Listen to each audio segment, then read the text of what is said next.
Boa noite. O Sessão de Notícias Entrevista está no ar.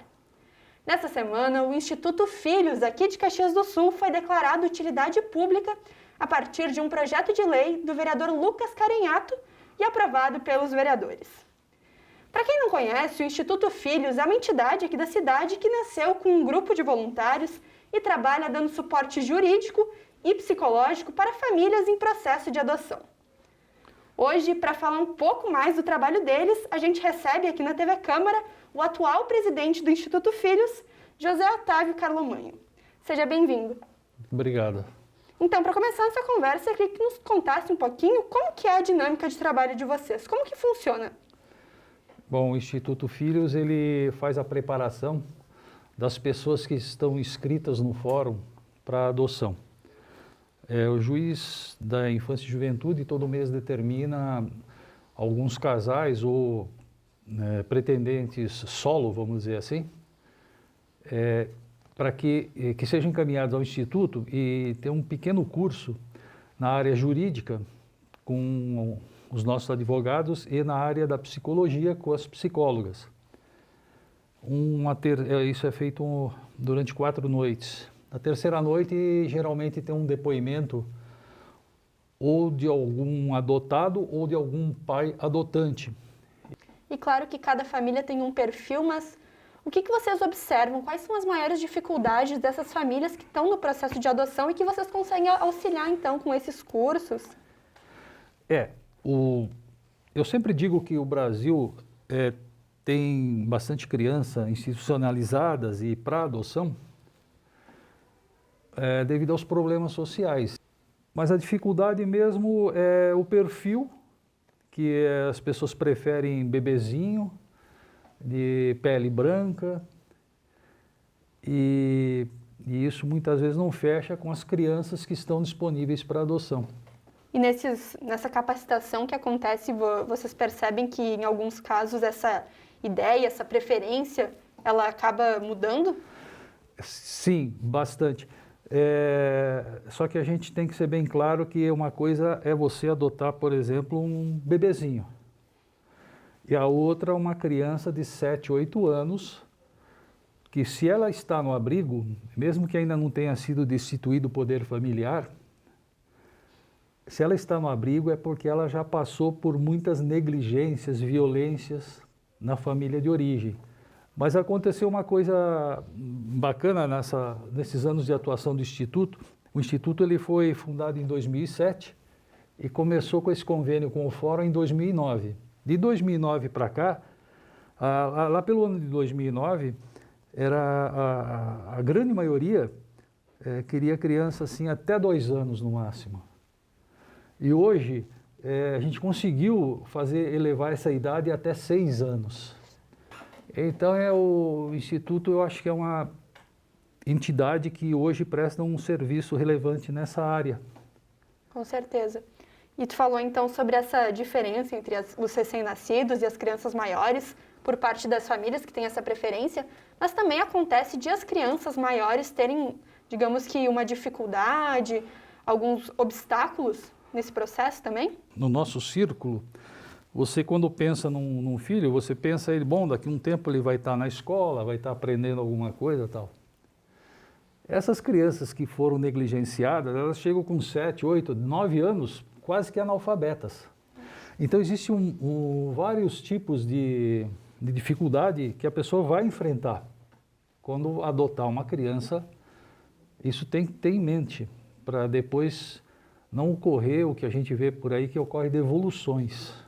Porque eu acho que quando ocorre uma devolução, a falha na realidade é de quem adotou, porque aquela criança já estava ali, ela era daquele jeito, a pessoa não soube interpretar o que estava acontecendo, e além disso ela tem na cabeça aquele filho ideal, né?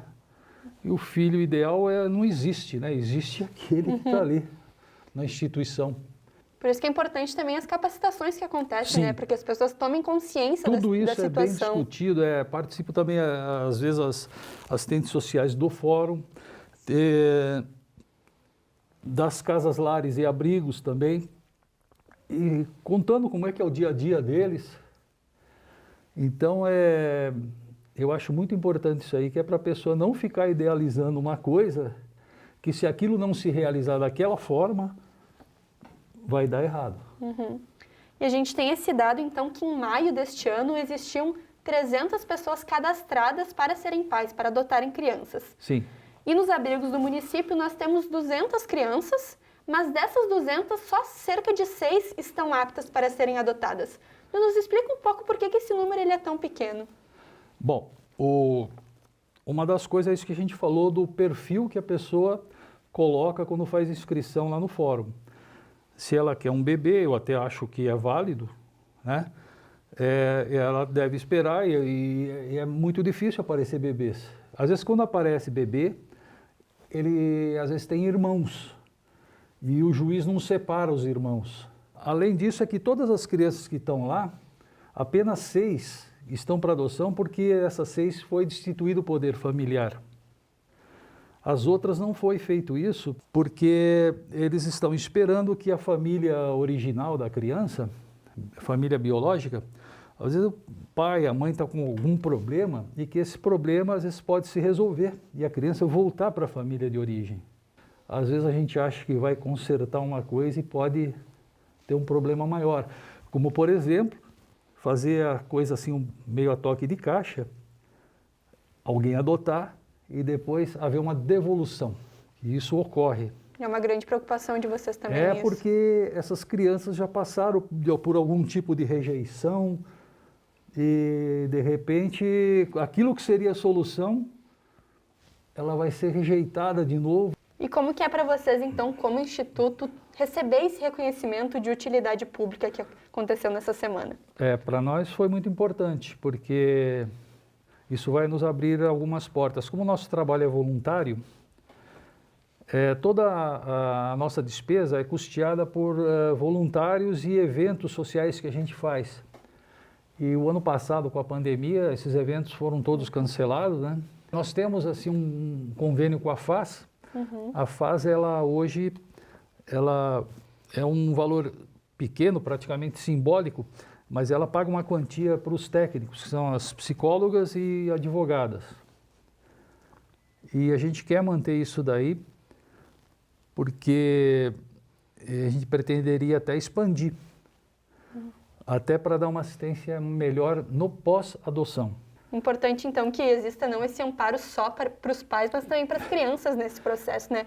Especialmente as que vêm com maior idade já, né? Sim, deve haver uma preparação até, acho que já desde lá da casa lar e do abrigo, né?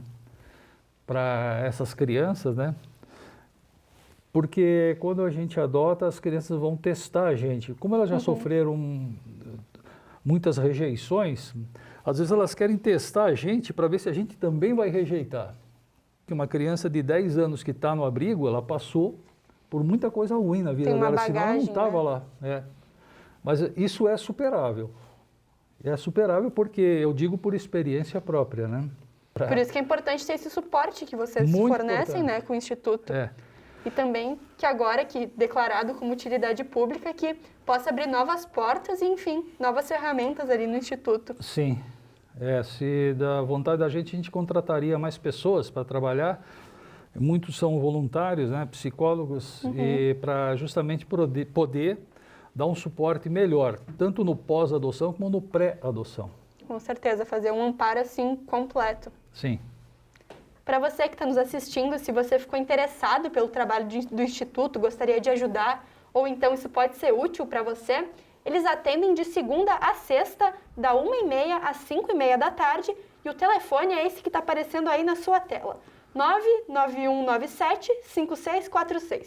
O Sessão de Notícias e Entrevista vai ficando por aqui. Obrigada, José Otávio, por ter conversado conosco e obrigada a você que nos acompanhou. O Sessão de Notícias volta na semana que vem. Até lá!